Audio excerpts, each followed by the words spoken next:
වෙන්නේ ළමයි අනුමාපනයේ සමග තවත් වැදගත් කොටසකින්. එතකොට පොඩක් මතක් කිරීමක් කරන්න ඕන. අපි අම්ල භෂ්ම සමතුලිතතාවය කියන පාඩමත් මුලින් ඉඳන් YouTube එකේ යනවා. ඒක දැනට වීඩියෝ දෙකක් අප්ලෝඩ් කරලා තියෙනවා. ඉස්සරහදී ඒ හිතුරු කොටස් සාකච්ඡා කිරීම සිදු කරනවා. දැන් මේ අනුමාපන සම්බන්ධ මාතෘකාව පුළුල් පරාසයක ව්‍යාප්ත වෙලායි තියෙනවයි කියන එක මම මුලින්ම කිව්වා. දැන් මේ අනුමාපනය කියන දේ කොහොමද ජලයේ දිය වෙලා තියෙන ඔක්සිජන් ප්‍රමාණය නිර්ණය කරන්න යොදාගන්නේ කියන එක තමයි අපි සාකච්ඡා කරන්න යන්නේ. එතනදී ඔය තේරුම් කරගන්න මේ ජලය තුල දිය වෙලා තියෙන ඔක්සිජන් කාටද වැදගත් වෙන්නේ කියලා. දැන් අපි දන්නවා ජලජ ජීවීන්, මසුන්, ඊළඟ ජලජ ශාක වගේ ඒවා ජීවත් වෙනවා. ඒතර ඒගොල්ලන්ට ශ්වසනය කරන්න ඔක්සිජන් ඕන. ඒතර ඒගොල්ලෝ ශ්වසනය කරන්න අවශ්‍ය ඔක්සිජන් ටික ගන්න ළමයි අර ජලය තුල දිය වෙලා තියෙන ඔක්සිජන්. එනිසා හරි අපිට සාමාන්‍ය පරීක්ෂණාත්මකව මෙන්න මේ ජලයේ දිය වෙලා තියෙන ඔක්සිජන් ප්‍රමාණය නිර්ණය කරන්න පුළුවන්. ඊට අදාළ පරීක්ෂණ ඇටවුමක් තමයි ළමයි මේ බෝඩ් එකේ දක්වලා තියෙන්නේ. ඒතර මට ජලයේ දිය වෙලා තියෙන ඔක්සිජන් ප්‍රමාණය හොයන්න ඕන. දවක් නම් වැවක ජලය නම් මම වැවට යනවා ගිහිල්ලා ඒ අවශ්‍ය ගැඹුරෙන් හරි බෝතලයක් අරගෙන ඒ බෝතලේ සම්පූර්ණයෙන් පිරෙන විදිහට ඒ අවව වැවේ ජලය ලබා ගැනීම සිදු කරනවා.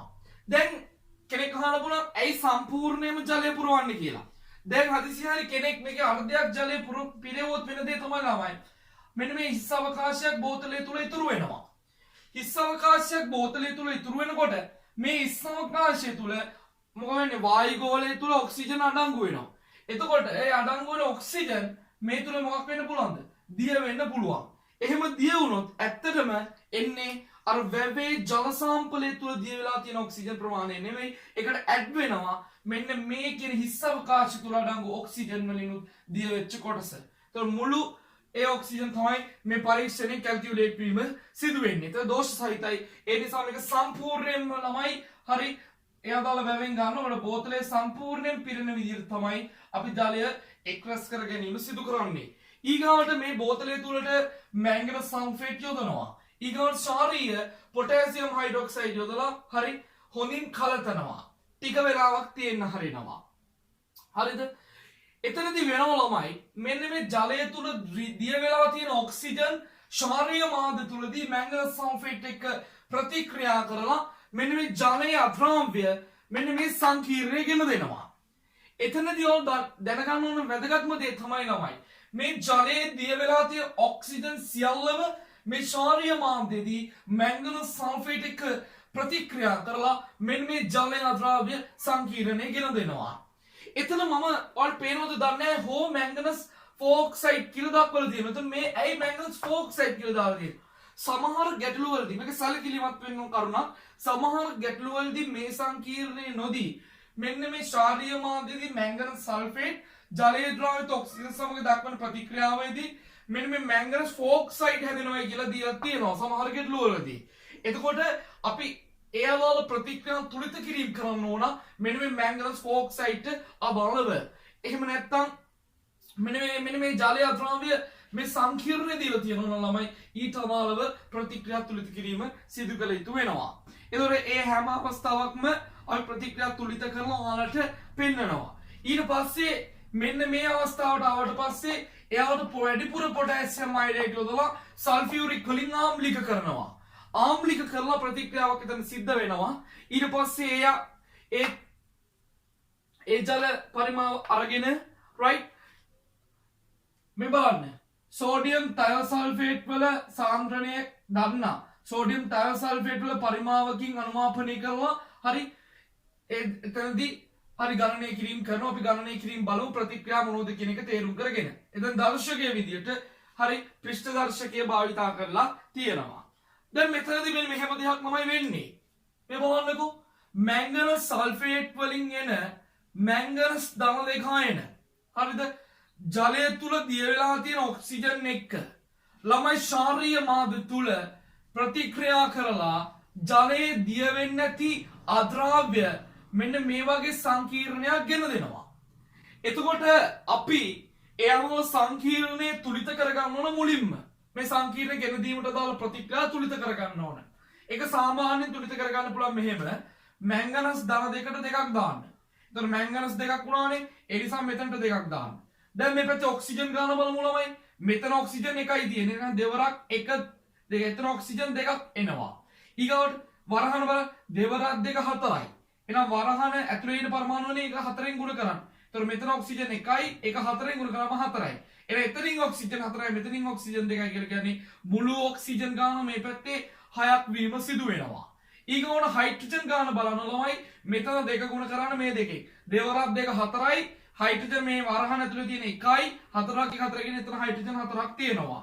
මේ සමීකරණයේ පේනවද දන්නේ හයිඩ්‍රජන් ඇඩ් කරන්න පුළුවන් එකම ක්‍රමවේදය තමයි ළමයි හයිඩ්‍රොක්සිල් අයන. ඒ නිසා හරි මෙතනට හතරක් දාන්න. එතකොට මේ පැත්තේ H ගාන මේ පැත්තෙන් බැලන්ස් වෙනවා. බලන්න ඔක්සිජන් බැලන්ස් කියලා. මේ පැත්තේ ඔක්සිජන් 6ක් තිබුණා. මෙතන ඔක්සිජන් 4යි මෙතන ඔක්සිජන් 2යි ඔක්සිජන් 6යි. ඒකේ විදිහට බැලන්ස් වීම සිදු වෙනවා. හරිද? මම ඊගාව වීඩියෝ එකේ මේ මැංගනස් ෆෝක්සයිඩ් දාලා කොහොමද තුලිත කරන්නේ කියන එක ප්‍රතික්‍රියා ටික ලියලා පැහැදිලි කරන්න. නැත්නම් වීඩියෝ එක දිග්ගැස්සෙනවා. හරි? රයිට්. එතකොට මේ බලන්න දැන් ඊගාවට අපි දැනගන්න ඕනේ මෙතනදී වෙන්නේ මොකද්ද කියලා. මෙතනදී මැංගනස් මේ සංකීර්ණය මැංගනස් වල මේ ගෙන දෙන ජලයේ අද්‍රාව්‍ය සංකීර්ණය වැඩිපුර පොටෑසියම් අයඩයිඩ් හමුවේ ආම්ලික මාධ්‍යදී ප්‍රතික්‍රියා කරනකොට මෙතනදී වෙන දේ තමයි මෙන්න මෙහෙම දෙයක් සිද්ධ වෙනවා. අර උඩ ප්‍රතික්‍රියාවෙන් හැදිච්ච මෙන්න මේ කියන සංකීර්ණය පොටෑසියම් අයඩයිඩ් වලින් එන අයඩයිඩ් එක්ක හරි ආම්ලික මාධ්‍ය සල්ෆියුරික් වලින් ආම්ලික කරලා තියෙන්නේ. ආම්ලික මාධ්‍යෙත් හරි ප්‍රතික්‍රියාවක් දක්වනවා. හරිද? එතකොට මම මේ ප්‍රතික්‍රියාවේදී සැලකිලිමත් යුතු කරුණක් කියන්නම්. මේකට යොදලා තියෙන වැඩිපුර පොටෑසියම් අයඩයිඩ්. කිසියම් ප්‍රතික්‍රියකයක් වැඩිපුර දානවා කියලා කියන්නේ ඒ තුල අනික් ප්‍රතික්‍රිය කියලාමයි සම්පූර්ණයෙන් ප්‍රතික්‍රියා කළ අවසන් වෙනවා. දැන් මෙතනදී ප්‍රතික්‍රියක ප්‍රධාන ප්‍රතික්‍රියක දෙක දෙන්නේ මේ මැංගනස් වල මේ ගෙන දෙන ජලයේ අද්‍රව්‍ය සංකීර්ණයයි මෙන්න මේ පොටෑසියම් අයඩයිඩ්නේ. ඒතර මේකෙන් මෙයා වැඩිපුර දානවා කියලා කියන්නේ අදහස වෙන්නේ ළමයි මේ සංකීර්ණ සම්පූර්ණයෙන්ම ප්‍රතික්‍රියා කළ අවසන් වෙනවා. ඒක ඔයාලා හොඳට තේරුම් කරගන්න. දැන් මේ ප්‍රතික්‍රියාව මම තුලිත කරන්න අර්ධ ප්‍රතික්‍රියා ක්‍රමය භාවිතා කරනවා. අර්ධ ප්‍රතික්‍රියා ක්‍රමය මගින් ඕනෑම ප්‍රතික්‍රියාවක් තුලිත කරන්න පුළුවන් මෙන්න මේ ක්‍රමවේදයන් ටික ඔයාලා දන්නවනම්. ඒ තමයි 1. ඔයාලා බලන්න පරමාණු දෙපැත්තේ බැලන්ස් කරන්න. 2. ඔක්සිකරණාංක තුලනය කරන්න. 3. ආරෝපණ බැලන්ස් කරන්න. ළමයි ආරෝපණ බැලන්ස් කරනකොට ආම්ලික මාධ්‍යයක් නම් ආරෝපණ දෙපස බැලන්ස් කරන්න H ධනායන භාවිතා කරන්න පුළුවන්. ඒ වගේම දෙපස ආරෝපණ බැලන්ස් කරන්න ශාරීය මාධ්‍යක සිදුවන ප්‍රතික්‍රියාවක් නම් ළමයි එතනදී අපි පාවිච්චි කරන්නේ OH ඍණායන එහෙම නැත්නම් හයිඩ්‍රොක්සිල් අයන. right මෙන්න මෙතනදී වෙන ප්‍රතික්‍රියාව. ඒ කියන්නේ මැංගනස් ෆෝක්සයිඩ් ආම්ලික මාධ්‍ය පොටෑසියම් අයඩයිඩ් එක දක්වන ප්‍රතික්‍රියාව අපිට ආර්ධ ප්‍රතික්‍රියාවකින් තුලිත කර ගන්න පුළුවන්. මේ සංකීර්ණය අයඩයිඩ් එක ප්‍රතික්‍රියා වෙලා හරි ආම්ලික මාධ්‍ය තුල ගෙන දෙනවා මැංගනස් ධන දෙක සමගින් අයඩි. ත්‍රෝය ප්‍රතික්‍රියාව තමයි අපිට තුලිත කර ගන්න තියෙන්නේ. ඒක මම අර්ධ ප්‍රතික්‍රියා ක්‍රමය මගින් තුලිත කරනවා. හොඳට බලන්න. මෙන්න මේ සංකීර්ණයපත් වෙන්නේ මැංගනස් ධන දෙක බවට.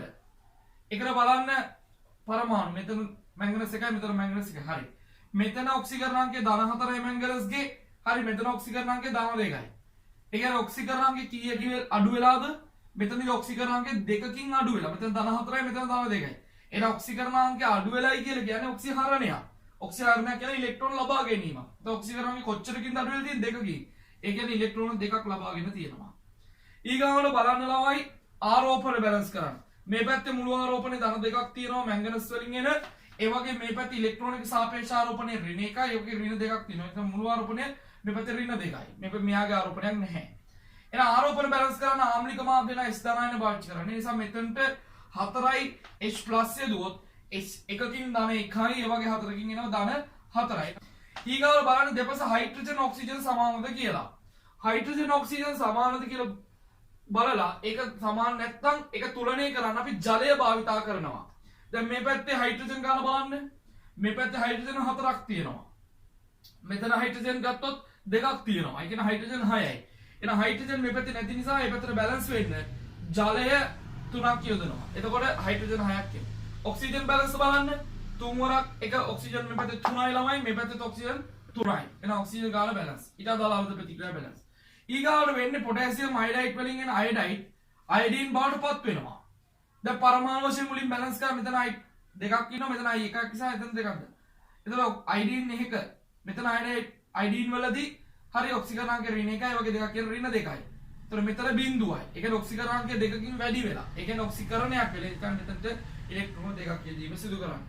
එතකොට යා තුලිත වීම සිදු වෙනවා. දැන් අපිට පුළුවන් ළමයි ඔක්සිකරණයේදී පිටකරන ඉලෙක්ට්‍රෝන ගානත් ඔක්සිහරණයේදී ලබා ගන්න ඉලෙක්ට්‍රෝන ගානත් සමානයි. ඒ නිසා මේක කෙලින්ම රයිට් ළමයි එකතු කරන්න. මේ එකතු කිරීමට අදාළ ප්‍රතික්‍රම උඩින් දක්වන්න. එතකොට එනවා මේ බලන්න.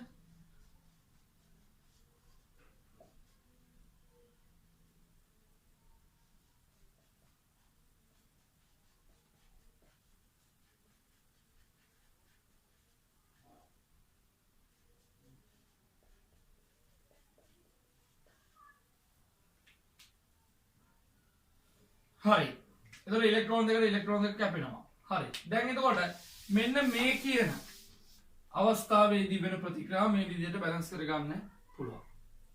ඊගාවට ඒ ජලය මෙන්න මේ තුලට ගෙනල්ලා පිෂ්ඨදර්ශකය යොදලා සෝඩියම් තයෝසල්ෆේට් වලින් අනුමාපනය කරනවා. එතනදී වෙන ප්‍රතික්‍රියාව මොකද්ද කියන එක මම නැවත කියලා දෙන්න ඕනේ නැහැ. මම කලින් අනුමාපන ගැටළු වලදී හැදුවා. එතනදී වෙන්නේ ළමයි මේ තුල තියෙන මෙන්න මේ නිදහස් වෙච්ච අයඩීන් එක තමයි මෙන්න මේ සෝඩියම් තයෝසල්ෆේට් අනුමාපනය කරන්නේ. එතනදී වෙන්නේ සෝඩියම් තයෝසල්ෆේට් වලින් එන තයෝසල්ෆේට් අයන ටෙට්‍රාතයෝනේට් බවට ඔක්සිකරණය වීම සිදු වෙනවා. ඒ ප්‍රතික්‍රියාව මෙන්න මේ විදිහට හරි බැලන්ස් කරගන්න පුළුවන්. ඒ වගේම මෙතන ඉහළ ඒ කියන්නේ මේ ප්‍රතික්‍රියාවෙන් නිදහස් වෙච්ච අයඩීන් අයඩයිඩ් බවට පත් වෙනවා. එතකොට හරි මේ විදිහට ඒක බැලන්ස් කරගන්න පුළුවන්. දැන් ඔක්සිකරණයේදී පිටකරන ඉලෙක්ට්‍රෝන ගාන ඔක්සිහරණයේදී පිටකරන ඉලෙක්ට්‍රෝන ගාන සමානද බලන්න. සමාන නැත්තම් සමාන කරන්න. දැන් මෙතන න සමානයි. එන දෙන එකතු කරන්න. හරි.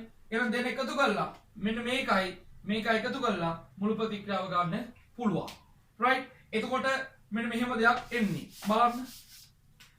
2යි තයෝසල්ෆේට් ඊළඟට ටෙට්‍රාතයෝනේට් අයන 2යි අයන ඒ විදිහට එනවා. දැන් මේ තුල ඒ දැක්කුවේ මෙන්න මෙතන වෙන ක්‍රියාවලිය. එහෙනම් මෙතනදී මෙන්න මෙතන 1 කියලා දාන්නම්, මේ අවස්ථාව 2 කියලා දාන්නම්, මේ කියන අවස්ථාව 3 කියලා දාන්නම්. මෙතනදී බලන්න මේ තියෙන්නේ 1 මේ තියෙන 2 අවස්ථාවදී වෙන ක්‍රියාවලිය. මේ තියෙන 3 අවස්ථාවදී තියෙන ක්‍රියාවලිය.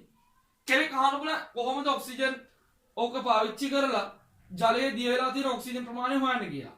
දැන් මේ බලන්න අහන්න. අපි දන්න සාන්ද්‍රණයකින් දන්න පරිමාණයක් තමයි සෝඩියම් තයෝසල්ෆේට් යොදන්නේ. එතකොට ඔයාලා මේ බලන්නකෝ. සාන්ද්‍රණයයි පරිමාණයයි දන්නවනම් ඒ අසුරෙන් ඔයාලට පුළුවන් ළමයි තයෝසල්ෆේට් මවුල ගණන හොයාගන්න. තයෝසල්ෆේට් මවුල ගණන දන්නවනම් ඒ අසුරෙන් පුළුවන් I2 මවුල ගාන හොයාගන්න. ඒ I2 දුන්නේ මෙතන ඉන්නේ. ඔව්. I2 මවුල ගාන ඇසුරෙන් ළමයි අපිට හොයාගන්න පුළුවන්. අර මුල් අවස්ථාවේ ජලයේ දිය වෙලා තියෙන ඔක්සිජන් මැංගනස් සල්ෆේට් එක සාරීය මාධ්‍ය ප්‍රතික්‍රියාවෙන් ලැබිච්ච මේ සංකීර්ණයේ මවුල ගාන. ඒ සංකීර්ණයේ මවුල ගාන මෙතන ඉන්නේ. ඒ මවුල ගාන දන්නවනම් එතනින් අපිට පුළුවන් ඔක්සිජන් මවුල ගාන හොයන්න. ඔක්සිජන් මවුල ගාන තියෙන පරිමාව දන්නවනම් ඒ ඇසුරෙන් හරි ඔක්සිජන් වල සාන්ද්‍රණය හොයන්න පුළුවන්. ඒ විදිහට තමයි හරි ගණනය කිරීම වලින් මේක හොයන්නේ. කොහොමද ළමයි කරන්නේ? මෙයාගේ සාන්ද්‍රණය පරිමාවයි දීලා තියෙන ගානේ ඒ ඇසුරෙන් තයෝසල්ෆේට් මවුල ගාන හොයා ගන්නවා. ඊට ඇසුරෙන් I2 මවුල ගාන හොයා ගන්නවා. ඒ I2 දුන්නේ මෙතනින් ඒ ඇසුරෙන් ඒ ප්‍රතික්‍රියාවට ස්ටොයිකියෝමීටර් අනුකූලව මෙයාගේ මවුල ගාන හොයා ගන්නවා. මෙයාගේ මවුල ගාන මේ ලැබුණේ මෙතනින් නිසා එයාලා ඒ අදාළ ප්‍රතික්‍රියා ස්ටොයිකියෝමීටර් අනුකූලව ඔක්සිජන් හොයා ගන්නවා. ඔක්සිජන් තිබුණේ කොච්චර පරිමාවකද කියන එක ගාන දීලා තියෙනවා. ඒ ඇසුරෙන් සාන්ද්‍රණය හොන්න පුළුවන්. ඕක තමයි ක්‍රියාවලිය. ඒතකොට මේ වීඩියෝ එකෙන් මම බලාපොරොත්තු වෙන්නේ මෙන්න මේ ප්‍රතික්‍රියා ටික සහ මේක හදන්නේ කොහොමද කියන එක කියලා දෙන්න. ගණන් හදන්න නෙවෙයි. ඒතකොට මේ තියරි එක තමයි ඔයාලට දුන්නේ. ඒතකොට මේ සම්බන්ධ තවත් වැදගත් කරුණු කිහිපයක් මම ඔයාලට කියලා දෙන්නම්. මේ බලන්න. මෙතනදී මෙන්න මේ ශාරීරික මාධ්‍ය මැංගනස් සල්ෆේට් වගේ ප්‍රභේදයන් මේ බෝතලය තුළට යොදන්නේ පිපෙට් එකක් ආධාරයෙන්. එතකොට අපි සාමාන්‍යයෙන් මේක කරන්නේ පිපෙට් එක අරගෙන මේක තුල ගිල්ලලා තමයි මෙන්න මේ තුලට මැංගනස් සල්ෆේට් ශාරීරික KOH වගේ දේවල් යොදන්නේ. ඒකට හේතුව තමයි මේව උඩ තියන් දැම්මොත් මේ ඔක්සිජන් දිය වෙන්න පුළුවන්. ඒ නිසා යටට ගිහලා තමයි දාන්නේ. එතකොට අර වායු ගෝලය තුල තියෙන ඔක්සිජන් දිය වීමට තියෙන හැකියාව ගොඩාක්ම අඩු වෙනවා. එතකොට නිවැරදි ජල සාම්පලයේ නිවැරදි ඔක්සිජන් ප්‍රමාණය අපිට කැල්කියුලේට් කරගන්න පුළුවන්. එතකොට මෙතනදී මේ ජලයේ දියලා තියෙන ඔක්සිජන් ඔක්කොම මෙන්න මේ සංකීර්ණ බවට තිර වෙනවා. ඊගාවට මෙතන පොටෑසියම් අයෝඩයිඩ් වැඩිපුර යොදලා කියන අදහස වෙන මෙයා සම්පූර්ණයෙන්ම ප්‍රතික්‍රියාවට ලක් වෙලා. ඒ විදිහට අපිට ගණනය කිරීම කරන්න පුළුවන්. එතකොට කෙනෙක් අහන්න බලන්න ජලයේ දිය වෙලා තියෙන ඔක්සිජන් මොකටද හොයන්නේ කියලා.